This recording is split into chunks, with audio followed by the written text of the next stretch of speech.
ఈ సీజన్లోని నిర్మాణాలు పూర్తి చేసి రాజధానికి ఒక రూపం తీసుకురావాలని సిఆర్టీఏ అధికారులను ఏపీ ముఖ్యమంత్రి చంద్రబాబు ఆదేశించారు. దీనికోసం రాజధాని పనులను యుద్ధ ప్రాతిపదికన చేపట్టాలని, ఆ వివరాలను ఎప్పటికప్పుడు ఆన్లైన్లో ఉంచాలని సూచించారు.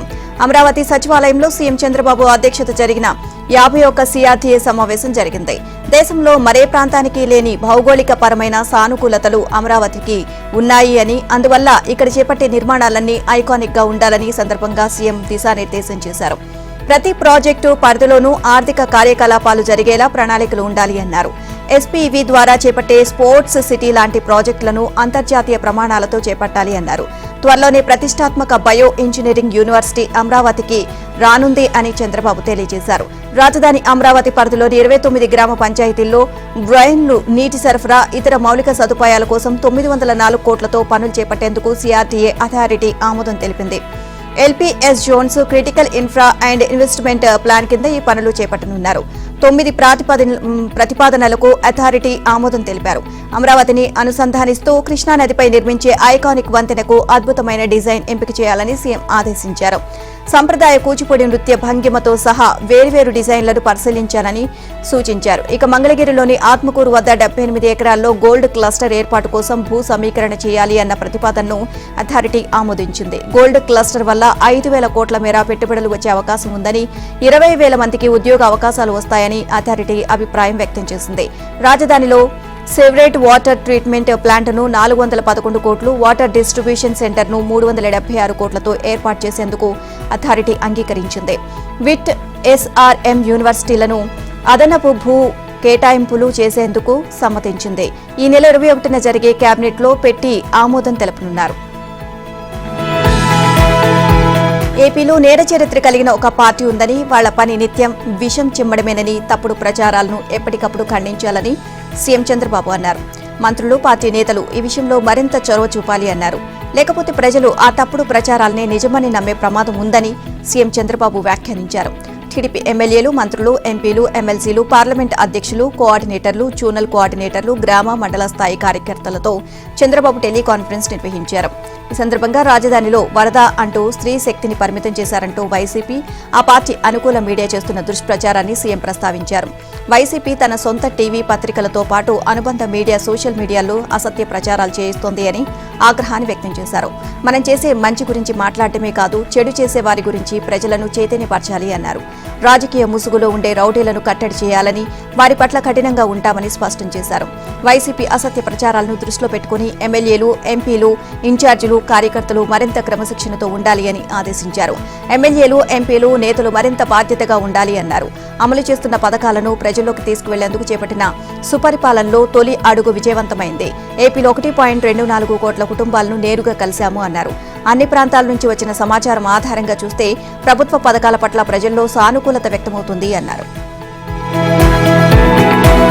ఆంధ్రప్రదేశ్ అభివృద్ధికి సహకరించాలని కేంద్ర మంత్రి లోకేష్ విజ్ఞప్తి చేశారు. ఢిల్లీలో కేంద్ర ఆరోగ్య, కుటుంబ సంక్షేమం, ఎరువులు, రసాయనాల శాఖల మంత్రి జేపీ నడ్డా, ఉపరితల రోడ్డు రవాణా శాఖ మంత్రి నితిన్ గడ్కరీ, విదేశాంగ మంత్రి జయశంకర్, పెట్రోలియం మంత్రి హర్దీప్ సింగ్ పూరి, షిప్పింగ్, ఓడరేవులు, జల రవాణా శాఖల మంత్రి Sarbananda Sonowal, railway, IT, electronics శాఖల మంత్రి అశ్విని వైష్ణవ్, కేంద్ర ఆర్థిక మంత్రి నిర్మలా సీతారామన్లతో వరుస భేటీలు నిర్వహించారు.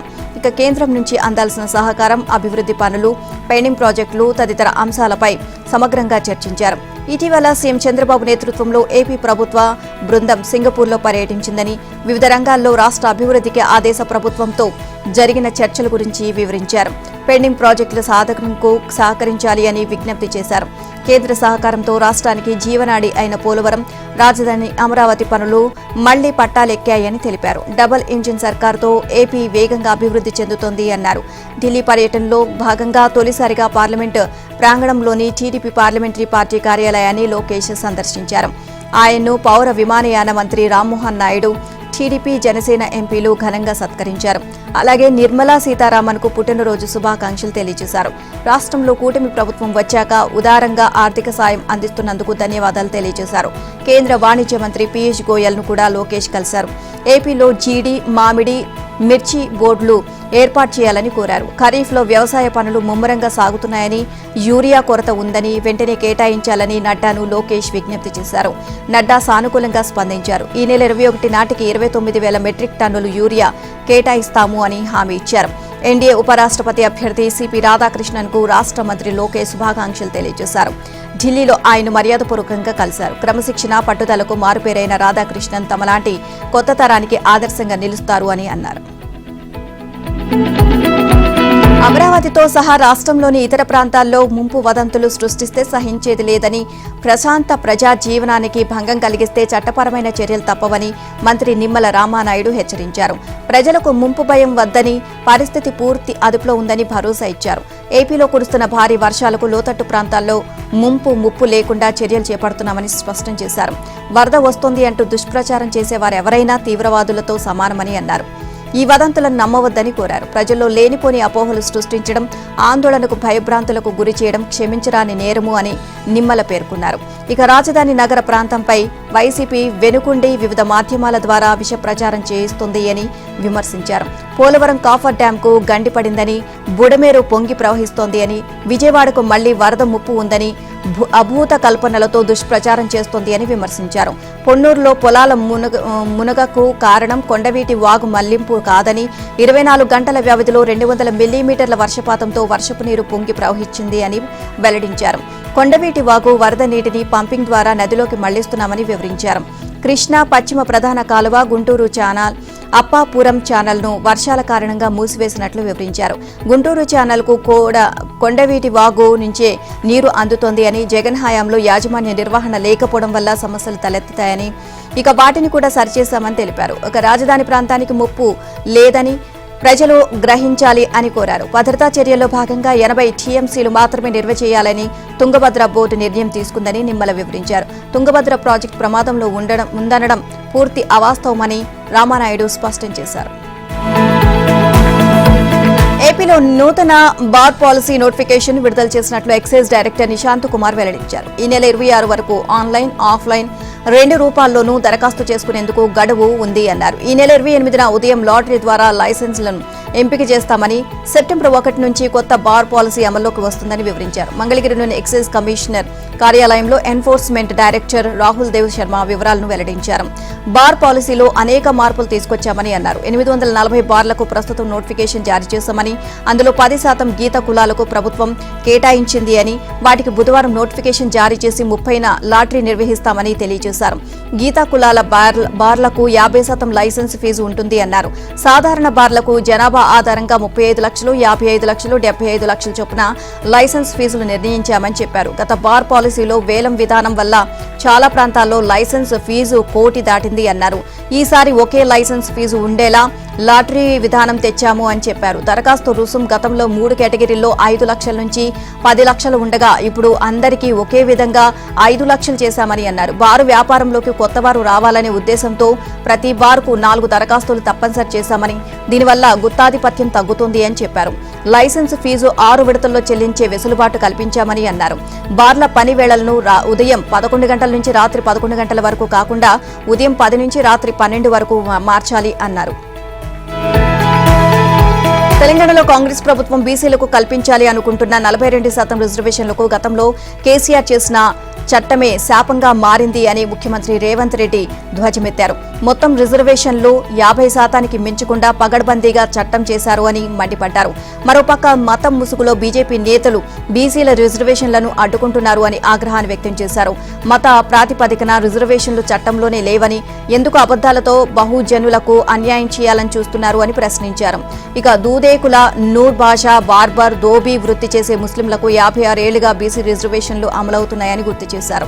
మహారాష్ట్ర, గుజరాత్, ఉత్తరప్రదేశ్ బీసీలకు ఉన్న ముస్లింలను రిజర్వేషన్ల నుంచి తొలగించగలరా అని నిలదీశారు. సర్దార్ సర్వాయి పాపన్న గౌడ్ మహారాజ్ 375వ జయంతి కార్యక్రమంలో ముఖ్యమంత్రి రేవంత్ రెడ్డి పాల్గొన్నారు. ట్యాంక్ బండ్ సమీపంలో సర్వాయి పాపన్న గౌడ్ విగ్రహానికి శంకుస్థాపన చేసి రవీంద్ర భారతిలో ఏర్పాటు చేసిన సమావేశంలో సీఎం పాల్గొన్నారు.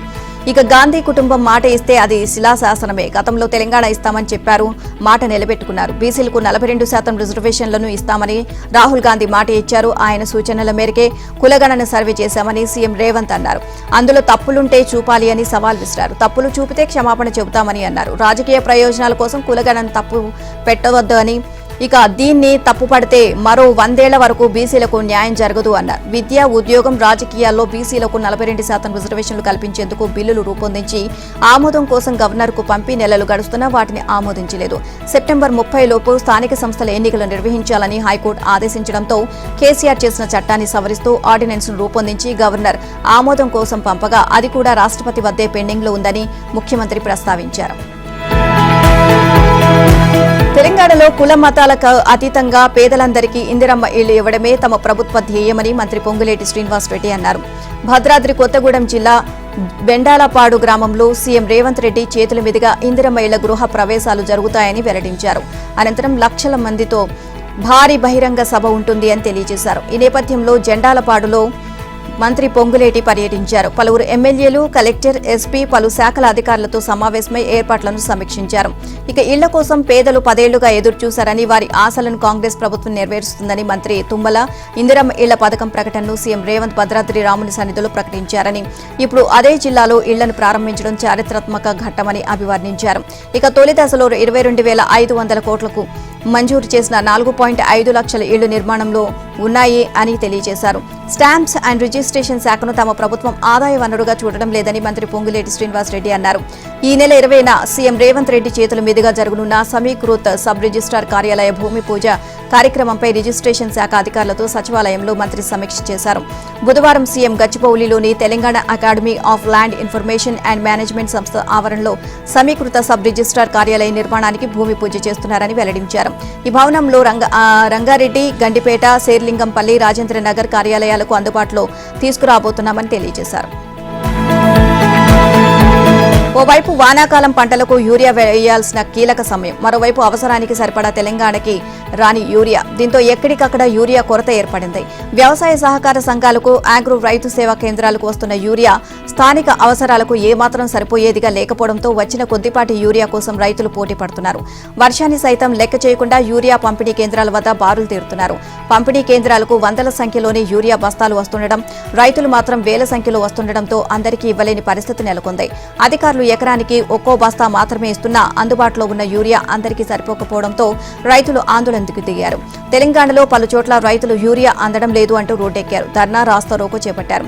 పోలీసులు వచ్చి వారిని సముదాయించాల్సి వచ్చింది. అయితే యూరియా పంపిణీ కేంద్రాలకు రైతులందరినీ ఒకే రోజు రప్పించకుండా టోకెన్లు జారీ చేయాలని వ్యవసాయ శాఖ మంత్రి తుమ్మల నాగేశ్వరరావు అధికారులను ఆదేశించారు. మెదక్ జిల్లా జంగరాయి గ్రామ సహకార సంఘం వద్ద రైతులు యూరియా కోసం వర్షంలోనే గంటల తరబడి క్యూలో నిల్చున్నారు. చివరికి ఓపిక నశించి ఆందోళనకు దిగారు. సిద్దిపేట జిల్లా దుబ్బాకులో 560 బస్తాల యూరియా రాగా సుమారు 3,000 మంది క్యూలో నిలబడ్డారు. అధికారులు కేవలం 280 మందికే పంపిణీ చేయడంతో రైతులు ఆందోళనకు దిగారు. సర్ది చెప్పేందుకు ప్రయత్నించిన అధికారులతో వాగ్వాదానికి దిగారు. హుస్నాబాద్ లో రైతులకు సరిపడ యూరియా అందించాలని డిమాండ్ చేస్తూ బీఆర్ఎస్ నాయకులు ఆందోళన నిర్వహించారు. ఖమ్మం జిల్లాలోని పలు మండల కేంద్రాల్లో యూరియా కోసం రైతులు తెల్లవారుజామున 4 గంటల నుంచే క్యూ కట్టారు. ప్రైవేటు దుకాణాల్లో కూడా యూరియా లేకపోవడంతో రైతులు తీవ్ర ఇబ్బందులకు గురవుతున్నారు. వానాకాలం పంటల సాగుకు సరిపడా తెలంగాణకి యూరియా సరఫరా చేయడంలో కేంద్ర ప్రభుత్వం తాత్సారం చేస్తోంది. తెలంగాణ అవసరాలకు అనుగుణంగా యూరియా సరఫరా చేయకపోవడంతో కొరత ఏర్పడింది. దీంతో రైతులు యూరియా కోసం ఇబ్బందులు పడుతున్నారు. వానాకాలంలో 9.80 లక్షల మెట్రిక్ టన్నుల యూరియా అవసరం ఉండగా అప్పటి వరకు కేవలం 5.32 లక్షల మెట్రిక్ టన్నులు మాత్రమే రాష్ట్రానికి వచ్చింది. అంటే నిర్ణీత కోటాలో సగం యూరియా మాత్రమే రాష్ట్రానికి చేరింది. దీంతో రైతులకు సరిపడా యూరియా అందడం లేదు. ఆ తెలంగాణ అవసరాలు, కేటాయింపులకు అనుగుణంగా యూరియా సరఫరా చేయాలని మంత్రి తుమ్మల నాగేశ్వరరావు కేంద్రానికి పలుమార్లు లేఖలు రాశారు. ఢిల్లీ పర్యటనకు వెళ్లినప్పుడు ముఖ్యమంత్రి రేవంత్ రెడ్డి కూడా కేంద్ర మంత్రి జేపీ నడ్డాకు విజ్ఞప్తి చేశారు. కానీ కేంద్రం నుంచి ఆదేశించిన మేరకు యూరియా రావడం లేదు. ఈ సీజన్లో ఆగస్టు వరకు కేటాయింపులు 8.30 లక్షల టన్నులుగా ఉంటాయి. కానీ ఇప్పటి వరకు జరిగిన సరఫరాలు పోలిస్తే ఇంకా 2.98 లక్షల టన్నులు యూరియా కొరత ఏర్పడింది.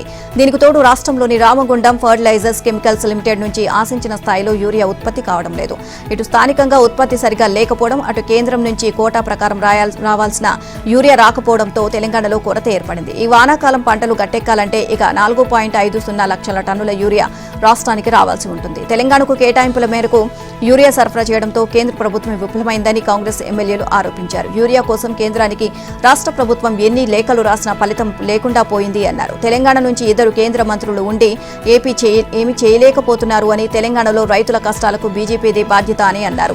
ఇక యూరియా పేరుతో డ్రామాలు ఆడుతున్న బీఆర్ఎస్ నాయకులు ఈ విషయంలో కేంద్ర ప్రభుత్వాన్ని, బీజేపీ నేతలను ఎందుకు నిలదీయడం లేదు అని ప్రశ్నించారు.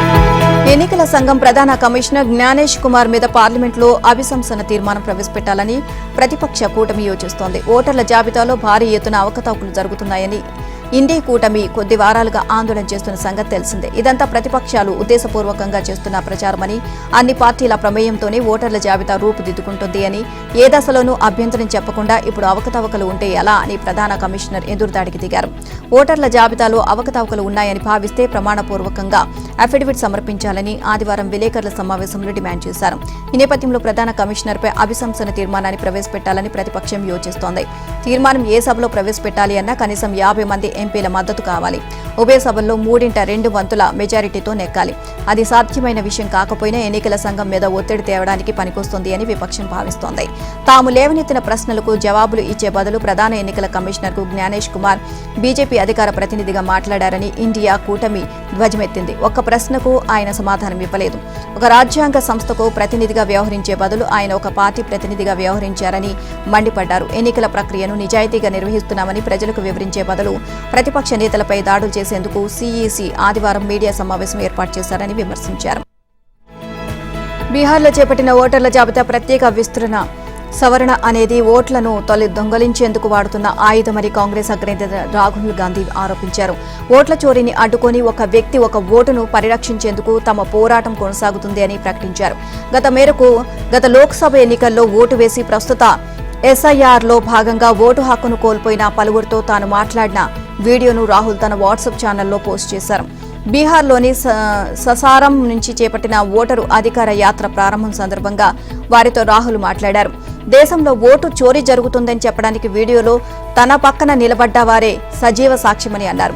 వారంతా 2024 లోక్సభ ఎన్నికల్లో ఓటు హక్కును వినియోగించుకున్నారు. కానీ అసెంబ్లీ ఎన్నికలు వచ్చేసరికి వారికి గుర్తింపు, ఉనికి కూడా లేకుండా భారత ప్రజాస్వామ్యం నుంచే తొలగింపునకు గురయ్యారు అని తెలిపారు. వారి పేర్లను రాహుల్ వెల్లడించారు. వారిలో మాజీ సైనికుడు, రైతు అయిన రాజ్మోహన్ సింగ్ కూడా ఉన్నారు అని తెలిపారు. ఇక ఓట్ల తొలగింపులో ఈసీ మాజీ సైనికులను వారు వదిలిపెట్టలేదని మండిపడ్డారు. అనంతరం ఔరంగాబాద్లో మరికొందరు బాధితులను కలుసుకున్న వీడియోను రాహుల్ గాంధీ పోస్ట్ చేశారు. గత 4-5 ఎన్నికల్లో ఓటు వేసిన వారి ఓటు హక్కును కూడా దొంగిలించారు. కారణం అడిగితే పైనుంచి ఆదేశాలు ఉన్నాయని చెప్తున్నారు అని రాహుల్ తెలిపారు. ఏదో ఒకరోజు ఇండియా కూటమి అధికారంలోకి వస్తుందని, ఓటు చోరీకి పాల్పడినందుకు ఈ సీఈసీపై 2 ఎన్నికల కమిషన్లపై చర్యలు తీసుకుంటాము అని హెచ్చరించారు. బీహార్లో చేపట్టిన ఓటర్ల జాబితా ప్రత్యేక సవరణపై చర్చించాలని డిమాండ్ చేస్తూ ఉభయ సభల్లో విపక్షాలు ఆందోళన చేశాయి. దాంతో ఎటువంటి చర్చలు లేకుండానే సభలు వాయిదా పడ్డాయి. లోక్సభ ప్రారంభం కాగానే స్పీకర్ ఓం బిర్లా ప్రశ్నోత్తరాలను చేపట్టారు. వివిధ శాఖల మంత్రులు సమాధానాలు ఇచ్చేందుకు సిద్ధం కాగా ప్రతిపక్ష సభ్యులు నినాదాలు చేశారు. గందరగోళం నడుమే 6 ప్రశ్నలకు జవాబులు ఇచ్చారు. సీట్లను కూర్చోవాలని స్పీకర్ కోరినా సభ్యులు పట్టించుకోలేదు. సభ్యులు నినాదాలను కొనసాగిస్తూ ఉండడంతో ఈ శక్తిని ప్రజల సమస్యల పరిష్కారానికి ఉపయోగించాలని వ్యాఖ్యానించారు. ఇండియా కూటమి ఉపరాష్ట్రపతి అభ్యర్థిగా తమిళనాడుకు చెందిన డీఎంకే రాజ్యసభ సభ్యుడు తిరుచి శివను ఎంపిక చేసినట్లు తెలిపింది. ఏఐసీసీ అధ్యక్షుడు ఖర్గే నాయకత్వంలో జరిగే పక్షాల భేటీలో ఆయన పేరును ఖరారు చేస్తారని సమాచారం. ఇక అధికార ఎన్డీఏ కూటమి ఉపరాష్ట్రపతి పదవికి ఇప్పటికే తమ అభ్యర్థి మహారాష్ట్ర గవర్నర్ సిపి రాధాకృష్ణన్ పేరును ఖరారు చేసిన విషయం తెలిసిందే. దక్షిణాదిలో అందులోనూ తమిళనాడులో బలహీనంగా ఉన్న బీజేపీ ఆ రాష్ట్రం నుంచి అభ్యర్థిని ఎంపిక చేసింది. త్వరలో తమిళనాడు అసెంబ్లీకి ఎన్నికలు జరగనున్న నేపథ్యంలో ఎన్డీఏ వేసిన ఈ ఎత్తుకు ఇండియా కూటమిపై ఎత్తును వేయాలి అని యోచిస్తోంది. ఇక ఈ నేపథ్యంలో శివ పేరు తెరపైకి వచ్చింది.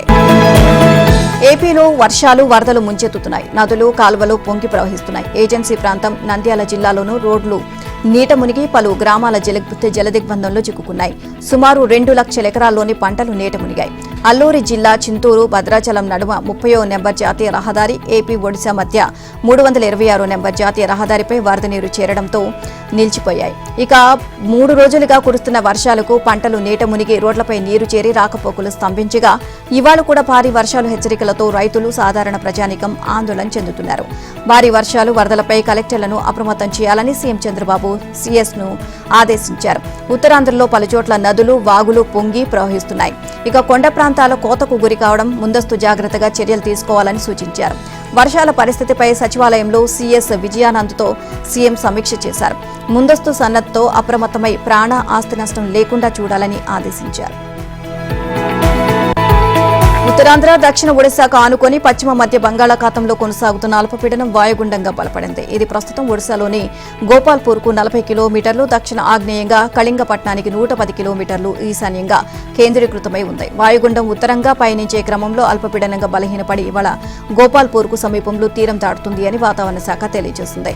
మరోవైపు రుతుపవన ద్రోణి తూర్పు భాగం జగదల్పూర్ మీదుగా బంగాళాఖాతం వరకు విస్తరించింది. దీనికి తోడు విజయనగరం, శ్రీకాకుళం సరిహద్దుల నుంచి షీర్జోన్ తూర్పు పడమర దిశగా కొనసాగుతోంది. వీటి ప్రభావంతో కోస్తాలో అనేక చోట్ల, రాయలసీమలో పలుచోట్ల వర్షాలు, అక్కడక్కడ భారీ వర్షాలు కురిశాయి. వాయుగుండం ప్రభావంతో బంగాళాఖాతంలో అలలు ఎగిసిపడుతూ ఉండడంతో కోస్తా తీరం వెంబడి బలమైన గాలులు వీస్తున్నందున మత్స్యకారులు చేపల వేటకు వెళ్లరాదని విశాఖ తుఫాను హెచ్చరిక కేంద్రం తెలిపింది. ఏపీలో కృష్ణా, గోదావరి, ఉత్తరాంధ్రలో వంశధార, నాగావళి నదులు ఉధృతంగా ప్రవహిస్తున్నాయి. ఎగువ పరివాహక ప్రాంతాల నుంచి శ్రీశైలం జలాశయానికి భారీగా వరద కొనసాగుతోంది. జూరాల నుంచి 2 లక్షల క్యూసెక్లు, సుంకేసుల నుంచి 87,000 క్యూసెక్లు, హంద్రీ నుంచి 3,750 క్యూసెక్లు వరద నీరు శ్రీశైలం జలాశయానికి చేరుతుంది. దీంతో జలాశయం 10 క్రస్ట్ గేట్లను ఎత్తి నీటిని నాగార్జున సాగర్ కు విడుదల చేస్తున్నారు. ఇక నాగార్జున సాగర్ జలాశయానికి శ్రీశైలం నుంచి భారీగా వరద నీరు చేరుతోంది. శ్రీశైలం నుంచి 3,31,000 క్యూసెక్ల వరద నీరు వస్తుండటంతో 26 క్రస్ట్ గేట్ల ద్వారా దిగువకు నీటిని విడుదల చేస్తున్నారు. ఎన్టీఆర్ జిల్లాలోని పులిచింతల ప్రాజెక్టుకు నాగార్జున సాగర్ నుంచి 2,26,000 క్యూసెక్ల నీరు వస్తుంది. ఎగువ ప్రాంతాల్లో కురుస్తున్న భారీ వర్షాలకు కృష్ణానదికి వరద పోటెత్తుతుంది అని విపత్తుల నిర్వహణ సంస్థ ఎండీ ప్రఖర్ జైన్ హెచ్చరించారు. బంగాళాఖాతంలో ఏర్పడిన ఉపరితల ఆవర్తనం ప్రభావంతో రాష్ట్ర వ్యాప్తంగా భారీ వర్షం కురిసింది. ఆదివారం సాయంత్రం నుంచి సోమవారం రాత్రి వరకు ఎడతెరిపి లేకుండా జల్లులు పడుతూనే ఉన్నాయి. వర్షాల ధాటికి వాగులు, వంకలు ఉప్పొంగి ప్రవహించగా పలుచోట్ల రాకపోకలకు విఘాతం కలిగింది. ఇక కొన్ని పట్టణాల్లో లోతట్టు ప్రాంతాలు జలమయం కావడంతో ప్రజలు తీవ్ర ఇబ్బందులు పడ్డారు. సిద్దిపేట జిల్లా వర్గల్లో అత్యధికంగా 23 సెంటీమీటర్ల వాన పడగా మెదక్ జిల్లా అల్లాదుర్గ్లో 22, కామారెడ్డి జిల్లా నిజాం సాగర్లో 21 సెంటీమీటర్ల వర్షపాతం నమోదైనట్లు వాతావరణ కేంద్రం వెల్లడించింది. ఇక సిద్దిపేట జిల్లా వర్గల్ మండలంలో దాదాపు 4,000 ఎకరాలకు పైగా వరి, పత్తి, కూరగాయల పంటలు నీట మునిగాయి. తొగుట, రాయల్పోల్ మండలాల్లో కురిసిన వర్షానికి పలు ఇళ్లు కూలిపోయాయి. ఇక మర్కూరు మండలంలోని గ్రామంలో మల్లన్న సాగర్ నుంచి కొండపోచమ్మ రిజర్వాయర్కు గల ప్రధాన కాలువ ధ్వంసమైంది. నారాయణఖేర్ పరిధిలోని నల్లవాగు, జహీరాబాద్లోని నారింజవాగు ప్రాజెక్టులు పూర్తిగా నిండాయి. ఇక జిల్లా పరిధిలో వాగులు ఉప్పొంగి ప్రవహిస్తూ ఉండడంతో 10 మండలాల్లో రాకపోకలకు అంతరాయం కలిగింది. ఇక మెదక్ జిల్లాలోని మనోహరాబాద్లో పోలీస్ స్టేషన్, ఎంపీడీఓ కార్యాలయం, ప్రాథమిక ఆరోగ్య కేంద్రాలు జల దిగ్బంధంలో చిక్కుకున్నాయి. తెలంగాణలోని కొన్ని జిల్లాల్లో నేడు, రేపు భారీ నుంచి అతి భారీ వర్షాలు కురుస్తాయని హైదరాబాద్ వాతావరణ కేంద్రం హెచ్చరించింది. మిగిలిన జిల్లాల్లో తేలికపాటి నుంచి మోస్తరు వర్షాలు కురిసే అవకాశం ఉంది అని తెలిపింది. ఈ మేరకు ఆదిలాబాద్, ఆసిఫాబాద్, మంచిర్యాల జిల్లాలకు ఆరెంజ్, నిర్మల్, నిజామాబాద్, భూపాలపల్లి, మెదక్, కామారెడ్డి జిల్లాలకు ఎల్లో అలర్ట్ జారీ చేసింది. మహారాష్ట్రతో పాటు ఎగువనున్న ప్రాంతాల్లో కురుస్తున్న భారీ వర్షాల దాటికి గోదావరి ఉరకలు వేస్తోంది. మరోవైపు కర్ణాటకలో కురుస్తున్న వర్షాలతో కృష్ణమ్మ పరవలు తొక్కుతుంది. 2 బేసిన్లలోని ప్రధాన జలాశయాలు నీటితో నిండిపోగా వచ్చిన వరదను వచ్చినట్టే దిగువకు వదులుతున్నారు. గోదావరి పరిధిలోని శ్రీరామ్ సాగర్ ప్రాజెక్టులోకి 1,00,000 క్యూసెక్ల వరద వస్తుండగా 39 గేట్ల ద్వారా నీటిని విడుదల చేస్తున్నారు. అలాగే ఇందిరమ్మ వరద కాలువ ద్వారా మిడిమారేరుకు 18,000 క్యూసెక్లు, కాకతీయ కెనాల్కు 5,000 క్యూసెక్లు వదిలారు. ఇక ఎల్లంపల్లి ప్రాజెక్టుకు 1,17,000 క్యూసెక్ల ఇన్ఫ్లో వస్తోంది. మిడ్మానేర్కు జలాశయానికి 18,000 క్యూసెక్ల వరద వచ్చి చేరుతోంది అని ఇన్ఫ్లో ప్రకారం ఈ నెల 20 నుంచి మిడ్మానేర్కు నీటిని పంపింగ్ చేయడానికి వీలు కలుగుతోంది అని అధికారులు అంచనా వేస్తున్నారు.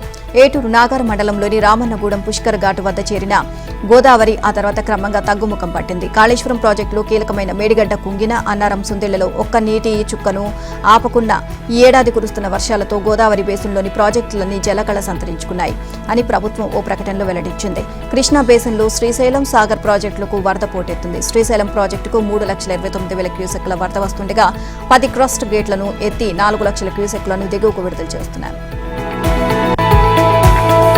భారీ వర్షాలు ముంబై నగరాన్ని ముంచెత్తుతున్నాయి. ముంబైతో పాటు మహారాష్ట్రలోని అనేక ప్రాంతాల్లో భారీ వర్షాలు కురుస్తున్నాయి. ఎడతెరిపిలేని వానల కారణంగా నాందేడ్ జిల్లా ముఖేడి తాలూకాలో 5 గల్లంతయ్యారు. 200 మందికి పైగా వరదల్లో చిక్కుకుపోయారు. ముంబై 17.7 సెంటీమీటర్ల వర్షపాతం నమోదైంది. ముంబై, థానే, రాయ్గఢ్తో పాటు రాష్ట్రంలోని పలు ప్రాంతాల్లో మరో 3 రోజులు భారీ నుంచి అతి భారీ వర్షాలు కురిసే అవకాశం ఉందని భారత వాతావరణ శాఖ రెడ్ అలర్ట్ జారీ చేస్తుంది. దీంతో ఆదివారం, సోమవారం మధ్యాహ్నం నుంచి పాఠశాలలు, కళాశాలలకు సెలవులు ప్రకటించారు.